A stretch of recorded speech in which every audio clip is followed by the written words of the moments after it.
You haven't said which book you want to be responsible for. Maybe Persuasion, because I'm increasingly drawn to its elegiac tone. Don't think I'm doing a book club. You're doing it. What is the enduring appeal of Jane Austen? Why does she become the brand name that gets a movie made?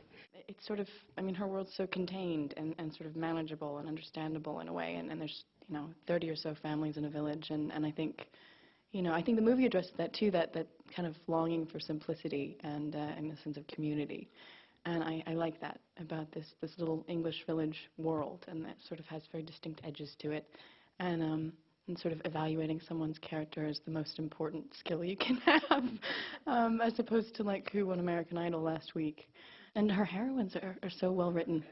I mean, they sort of defy convention, but very much take it in at the same time. Someone had asked me that last week in an interview about, the time and the place. It's like, it doesn't matter. I spent 2 years on a TV show called Buffy the Vampire Slayer. It's like, vampires and werewolves exist. Deal with it. Once you deal with it and accept the world, then it's about a person going through the same things that we're going through now and these relationships that they're in. And it's like, those are all relatable ideas, the lusting after someone else or not, or that kind of simplicity or that kind of passion or problems. Like, that will always stand the test of time when you can convey it in a way that's relatable to everyone, male, female, and of all ages.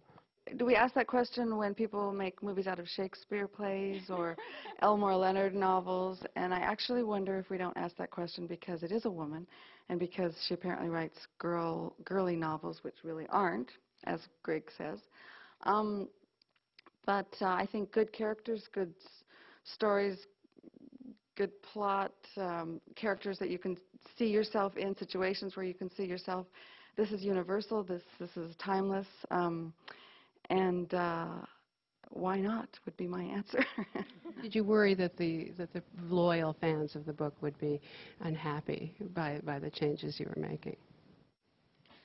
I probably should have worried about that.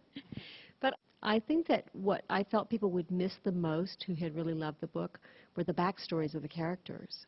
Because each one of these short stories is essentially a character sketch. And in the course of the book club meeting, most of the time is actually spent with people thinking, reminiscing or dreaming of something in their past.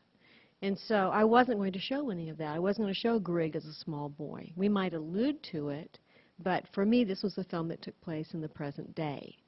And so for people who were going to miss these long backstories about Jocelyn's first date, the book is there for them. It's not like I've done away with the book, ha ha ha, now you only have the movie.